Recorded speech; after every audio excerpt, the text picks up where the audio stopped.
Okay, how we doing, everybody? Happy Saturday! Happy Saturday! Hope you guys are having a good and healthy weekend. One thing I always do with my clients is send them a little voice memo on Fridays, and just to remind them that it is in fact the weekend, and in fact the weekend is responsible for 99% of the reasons why we fall off track. But if there is, one of the biggest things I hear is I'm good during the week, and then on the weekends I let it all go.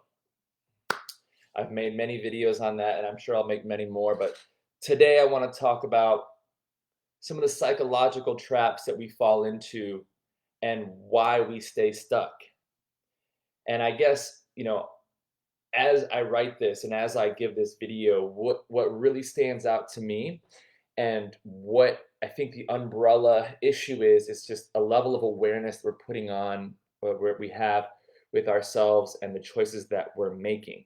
Okay, so essentially, when we are in the midst of wanting to make a change, right? We come to the realization, we have enough awareness, we have this epiphany, like, oh God, I need to, like, this isn't working, right? And then, as you get closer and closer and closer and closer to the start line, the resistance and the pressure you feel to get stronger and stronger, right? You get closer and closer to making this healthy decision for yourself, to lose that 20, 30, 50 pounds, to stop drinking, to stop binge eating. And there's this level of awareness that happens where you know you need to take action. Okay. That's this epiphany, right? This inspiration. Great. Now, as you approach the start line, you start to feel pressure. You start to feel that resistance. And the resistance essentially is your old identity. It's your ego. It's your old self that wants to pull you back into the comfort zone, right? It doesn't want to change. Your ego wants to stay the same, right? It craves your comfort zone, but we also know on a higher level that there's no growth in our comfort zone. The only way to ever break through and to ever become the person we're supposed to be is to get out of that and to keep challenging ourselves. Yet, left to its own devices, our ego is going to want to pull us back in the comfort zone and stick with what is known. Okay, so we must, in order to be successful, insert awareness into, are we identifying? Have we identified ourselves and entangled our identity with our challenges, with our pain, with our obstacles and our struggles? Because I'll tell you, I take a lot of phone calls. And on these phone calls, I go deep and I like to know what's going on. Why are we still here? What are some of the obstacles that we're facing? What are some of the bad habits that are keeping us stuck? And I've noticed that a lot of people will go on these tangents about it's it's I'm at work and I'm stressed out, and then every time I try to do this, I something always happens to me. And what I find is that you're actually identified with these obstacles now. That is a script that I'm not the first person to hear. That is a script that you have written for yourself, you have rehearsed, and you have practiced over and over again to the point to where that just becomes who you are now. And although you say on a superficial level that you want to lose weight, that you want to get healthy, your habits and your actions and your behaviors would indicate completely the other way, right? Because if you actually lost that 50 pounds and you would fundamentally change who you are. And who you are now at this moment is that script that you've written for yourself. And so if you lose that 50 pounds or that 80 pounds or whatever it is, or 20 pounds, your identity is going to change. And you're going to have to reinvent yourself. And that alone is scary enough for people to just get to the starting line and then pull right back away again, right? You get to the starting line, all of a sudden the reality is that your old bullshit isn't going to fly anymore, right? You're going to have to rewrite the script, baby. We're going to have to change the way we operate. Your operating system is going to be deleted, and you're going to have to download a new one. And that is very scary for people. And that is the identification with the patterns and the habits that are keeping you stuck, that are why you are where you are. So what we must do to transcend this is to insert awareness and to become brutally honest and to audit yourself. Are you identifying with your challenges? In other words, are you identified with the victim? You say you don't want to be it, but truly ask yourself, are you making choices to keep you there because it's what you know? And sometimes the devil we know is better than the one we don't, right? Even if it's hurting us. So that's number one, right? Identifying with your challenges and your struggles and the obstacles that are keeping you there. Okay. Now, the number two is who one of my favorite authors, Stephen Pressfield, says is resistance. So if you haven't read any Stephen Pressfield stuff, if you ever need a swift kick in the ass and a dose of real, no bullshit, get to the point, get to work kind of stuff, read Stephen Pressfield. He has a whole body of work on this stuff. And so one of the things he always mentions is resistance. And it's this like invisible force that prevents 99% of us from ever achieving what we want to achieve: weight loss, career, artistic endeavors, whatever. And the bottom line is that resistance comes in many forms. It's sneaky, it's subtle, and it disguises itself as virtue. It disguises itself as urgency. Like, okay, I'm gonna work out. Yeah, I'm gonna work out. I'm just gonna get some water real quick. Okay, I'm just gonna get water first, and then I'm gonna work out, and then I'm gonna work out.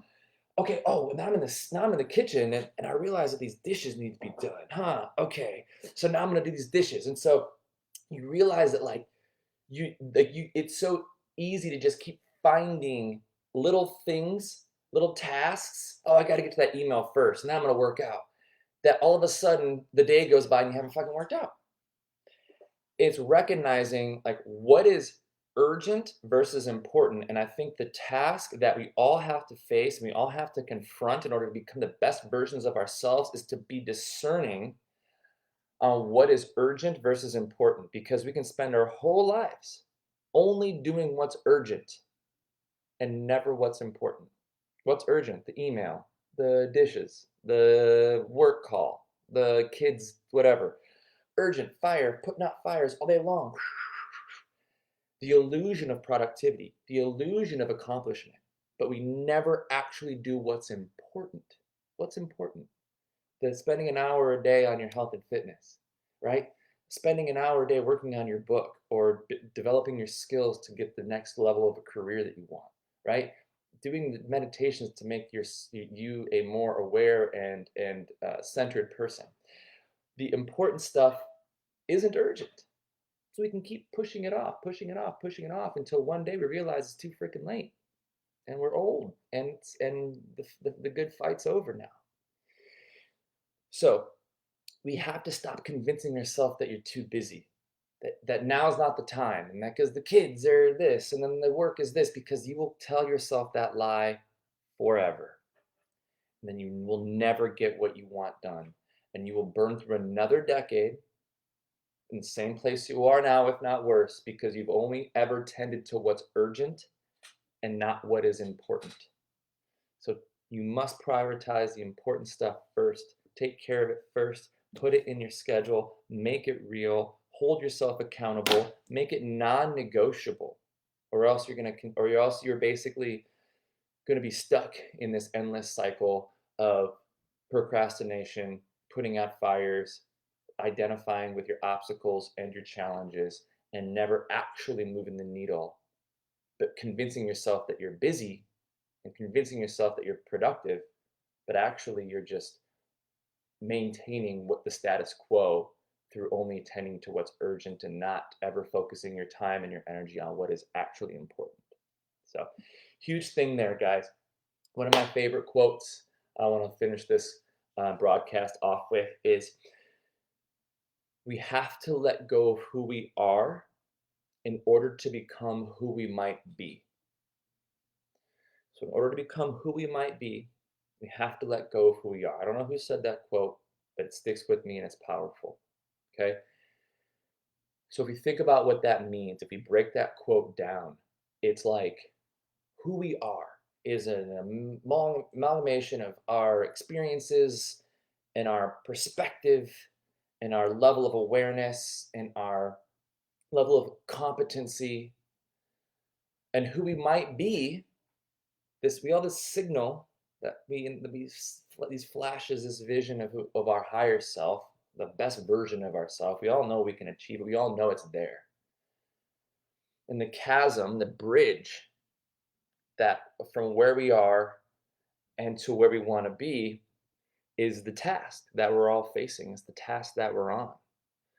And so if I'm going to build this bridge from who I am to who I might be, nothing's guaranteed. We can't control the outcome. All we have control over is our labor, not the fruits of our labor, right?